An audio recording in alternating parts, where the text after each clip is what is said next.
Hey there YouTube, I'm Joe and you're watching Ink&Iron. Today we're going to review the Spyderco Caribbean. This one is actually a sheepsfoot blade, and the first thing I'm going to do is roll in the specifications. I took all my measurements off of this exact blade, and this time I will be voicing over my measurements. That way everything gets translated by Google Captions and more people can learn about this blade. So let's go to the stats. The blade length is 97.3 millimeters or 3.83 inches. Stock thickness is 3.48 millimeters or 0.137 inches. Blade width 34.1 millimeters or 1.34 inches. Blade steel is LC200N. The behind the edge thickness is 0.57 millimeters or 0.022 inches. Handle thickness 12.2 millimeters, 0.48 inches. Handle length 121.4 millimeters or 4.78 inches. It's a compression lock knife. It weighs 118.1 grams or 4.17 ounces. Maximum width in the pocket 43.5 millimeters or 1.71 inches. And there are 2 clip positions. Okay, now that you have the statistics, let's talk about philosophy of use. So first and foremost, I'd say this is an EDC knife, but more specifically, this is an EDC knife if you have serious concerns about corrosion in your day-to-day life. If you're a fisherman, if you are working on a boat out in the ocean, if you're working in lakes, rivers, marshes, bogs, you know, whatever you got going on. For me, I wish I had a steel like this when I was working in a chemical blending position, coming into contact with corrosives and caustics and salts and all kinds of insane things that rusted out other knives. I really wish I had had this at the time. So this is an EDC for someone who needs exceptional corrosion resistance on an already very nice blade package. So let's get into it. This is Spyderco made and LC200N steel. It simply means there's a lot of nitrogen in the steel. We won't get into the, real specifics because I'm not a metallurgist, nor do I pretend to be on the internet. But this is made overseas, Taichung, Taiwan, and this is actually a factory seconds. You can see my little seconds notch right there. That means this is not warranted by Spyderco. This particular blade was a customer return, and I was wondering why when I picked it up, and at the time it had, I think I'll roll in a photo if I still have it, had a little indicator up here in Sharpie of a chip in the blade that was right here.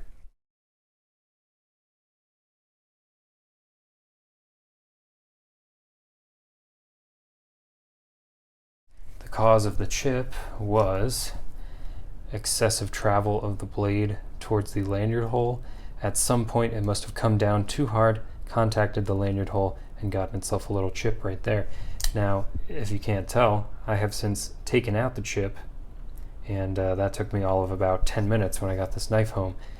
So I ended up walking out of the Spyderco factory with this knife in hand for $40. It's still, to this day, probably the best deal I've ever gotten on a knife. So yeah, I loved this knife immediately, except for its yellow color, but we'll talk about that in a second. So the deployment is going to be by way of the Spyderco hole here. The round hole is like 19 millimeters cut out of the blade stock, gives you this little bit of hump. You can roll it open with a thumb or flick it open with your middle finger. The deployment is pretty good coming out. As you can tell, I am struggling to get this blade to drop back into the handle, and I'm going to be honest with you, I'm not sure why it's so difficult. I did have the Spyderco Capara, the CQI version, where they put a bushing under the pivot to give it more free swinging action, and I think this knife is another good candidate for that kind of CQI repair. I don't know if it's been already modified. If you happen to know that, leave a comment.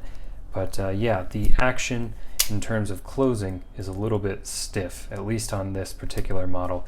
Like I said, it was a customer return, so it might have been the action and the chip that kind of did it in.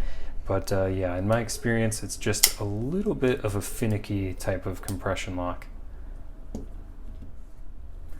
Okay, let's get into the blade grind. So this is going to be Spyderco's typical full flat grind here. So from the spine we have one straight grind all the way down to the edge bevel here, and you can see we also have the distal taper. So we have a thinner stock here working its way up to a thicker portion on the spine, and it also tapers this way. Obviously that's the point of a full flat grind. There was no sharpening choil, so I put in a little bit of a sharpening choil here. Obviously I've modified this knife a lot. I dyed the handles and I anodized the clip as well. So that is why mine looks like this, and why if you buy one it won't look like this. The behind the edge thickness is pretty good. What have I gotten it down to? Let me check my measurements. We're looking at about a 0.57 millimeters right here. That is right behind the edge bevel, or about 22 thousandths of an inch is the other standard measurement there. So it's pretty good. It's something like a paramilitary 2 behind the edge, so it is a pretty capable slicing tool. The lockup, we do have the compression lock, and let's see. Up and down play, there is none. Usually there isn't any because there tends to be a stop pin in a compression lock, and it does have just that little bit of sort of palpable side to side wiggle. You really can't hear it. There really is no indication other than when you have your hands on the knife, you can feel it moving just a little bit in this direction. I will forgive that always on a compression lock. They are all basically like that in my experience. And before I forget, I need to roll in some slicing footage because I used this to cut up an apple before I shot this video today, so you can see the performance of the blade for yourself. Because I would also flex this into a kitchen sort of roll, considering that, you know, you can rinse it off in the sink and just leave it with your other kitchen knives. I wanted to show off the cutting performance in the kitchen because this knife can be flexed into a, you know, food service roll, but it isn't the best. As you can see with this piece of apple right here, it kind of wedged out at the bottom and split a little bit, and that's to be expected with a thicker full flat grind like the one on this knife. It's not quite as, you know, tall a grind as a normal kitchen knife, so can't expect that level of performance. However, the rust resistance and ease of cleaning are unsurpassed by most other pocket knives, so I really wouldn't hesitate to, you know, if you get recruited into somebody's kitchen to help them prep food, this is a great knife to have in your pocket at the time. And you can see my technique is just kind of dragging the tip along the cutting board, and the rest of the knife just slices through the apple pretty easily, and then you just go ahead and rinse it off with water. No problems. So yeah, corrosion resistance is a 10 out of 10. If you're working in a saltwater environment, you can literally wash this with salt water and then just put it away in the rest of your gear. It won't do anything to the edge. It won't affect edge holding capabilities to have, you know, corrosive environment around. It really does hold up to anything you can throw at it. And then in terms of sharpening, it actually is fairly sharp. Let me give you a little demo here. Been trying to do more live cutting on this channel, so here we go. This is just cardboard. This was a pizza box. So we can see actually pretty slicey, although it's not going to be the best like carving knife you've ever seen. Yeah, not the greatest S curve there. It's a little, it thickens up quickly, so as long as you're using it in a slicing capacity, it's gonna do pretty well for you. And then no matter how much you want to cut, you can go straight back to slicing paper.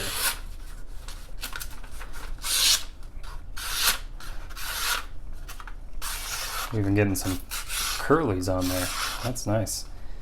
And like I said, this is my edge on there, so the factory edge might not be quite as drastic as this edge is at slicing, but it's going to hold up pretty well. And just so I don't forget to touch on it, this is a 3.7 inch blade, which makes it about 97 millimeters. So this will not be a legal size to carry in a lot of the United States. So that is one of the drawbacks of this blade, is its sheer size. All right, anyway, let's get into the handle construction here. So our materials are G10, and this is a layered G10, as we can see if we zoom in. So we can see alternating layers of, this was yellow G10 and black G10, and then they mill out this pattern into it. As you can see, the clip lands on a nice smooth area right there, so it won't tear up your pocket or be too abrasive in and out of the pocket. I almost forgot to show you how this rides in the pocket. And these are just some regular old shorts from Forever 21. You can see a little bit of this knife protrudes, and I think that's just enough to kind of get a grip on it and get it open. I can't recall if I've tried this with gloves on, but it shouldn't be too bad because you can pull it out, and then if you're, have the space for it, you can fling that blade out of the handle, no problem. But yeah, this was yellow, and so I used some RIT dye to dye this. I will add a link in the description so you can check out that video. The pocket clip is titanium, as you can tell, because I have anodized this myself. I will also drop a link to that video below. And we do have some stainless steel barrel spacers here. We do have a stainless lanyard tube. We have, let's see, phosphor bronze washers on the pivot here, which might explain some of the sluggishness on the action. But really, it's not a deal breaker for this blade because the overall construction is just rock solid in the hand. This fairly generic looking handle tends to be very ergonomic in a lot of different hands.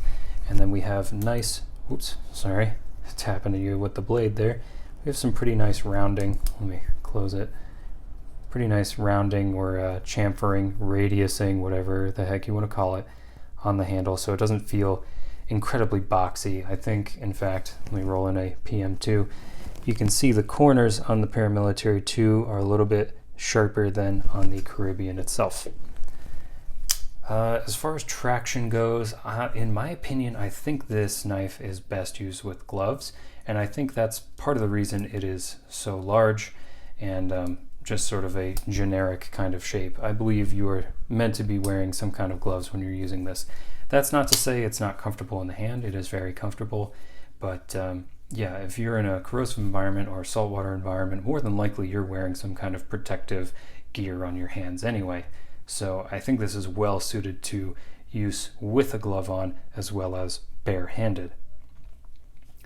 The ergonomics are good. You can choke up pretty far here, and then your blade, like I said, I put in this choil, so your blade would start right at the end of this little nubbin on the handle. So you can cut with the entire length of the blade, and like I said, it has good edge holding capability. So yeah, this will do quite a bit of work for you if you need that out of a knife. The blade to handle ratio, let's check it out, is yeah, a little more biased towards the handle, but I don't see that being a huge issue, especially if like I said, you're doing serious work with this blade. You want enough, real estate to grab onto, whether you have a medium-sized hand like me and you're really balled up in a fist. I can also spread out a little bit, get comfortable on here. I think this should, considering how much space is left on the back end, this should accommodate up to about an extra large hand size. Oh, we can see a little bit of color wear finally happening over here.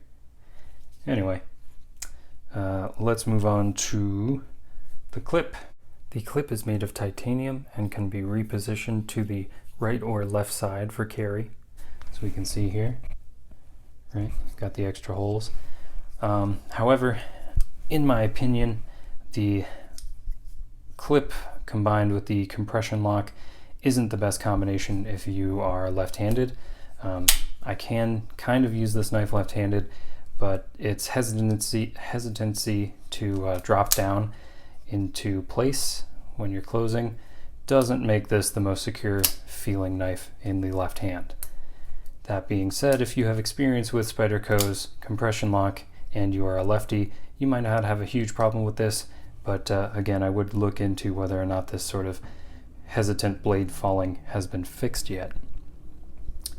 Okay, and we have come to the portion where we need to now compare this knife to some of its brethren, and we will talk about price point. Here's the Spyderco Native 5 Salt. We have the Spyderco Para 3. So the MSRP on the Spyderco Caribbean is a whopping $260. So yeah, if you're a budget steel collector, this is going to seem out of your price range. I know I just told you I got it for $40, but that's because I went to the factory for the second sale. So I had a whole bunch of special conditions going for me to get this knife for $40. That being said, you can find this retail at about $182. I just checked Blade HQ before shooting this video. I'm going to go ahead and say right now, if you have a need of a rust-free knife in your life, this is more than worth it at $180. Again, shop around. I usually tell you to shop around, but I really don't think you can go wrong at $180 price point for this. There's almost nothing like it comparable on the market except for Spyderco's other stuff in LC200N. This is just as rust resistant a knife as this one because they're in the same steel and they are made by the same manufacturer who knows how to handle rust prevention. So I'm going to go ahead and say $182 is totally worth it for this knife, and so that makes the rest of this just sort of a size comparison fest. So here's a Manix 2, Spyderco Paramilitary 2, and obviously I customize most of my knives. This is a wave opener if you're wondering. I will say this knife carries fairly wide, but so do the Manix and the PM2. As you can see, we have roughly, you know, sort of the same chunk factor in this width dimension. So these will all carry roughly the same in the pocket. You're really not going to experience a whole lot of difference between a Manix 2 and the Spyderco Caribbean when you're carrying it around. Here's a knife I reviewed recently. There's the Little Native. We have our Opinel number 8.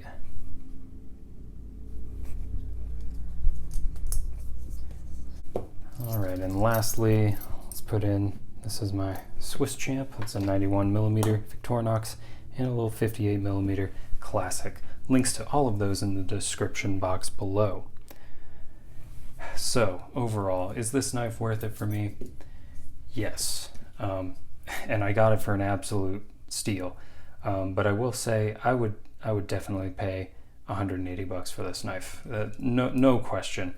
And of course I am saying this now that I already have one and I've handled it and I know I love it. So if you're not convinced, you could go for something a little cheaper. The Spyderco Native 5 in LC200N runs about $130, so you save yourself like $50. But if you need a big old blade to do big old jobs and stay rust free, there's nothing better on the market right now. Unless Spyderco decides to take me up on my Swamp Chief idea and make a Native Chief out of LC200N, this is going to be the king of corrosion resistance, if you're asking me. Okay, and that's every point I wanted to make today. So thank you very much for joining me. I've been Joe. You've been watching Ink&Iron. If you like this video, hit like. Feel free to hit that bell and subscribe to the channel to see when I upload new stuff. I also have a Patreon which you can join for free and get bonus content as well. Okay, and I'll catch you on the next video. Bye.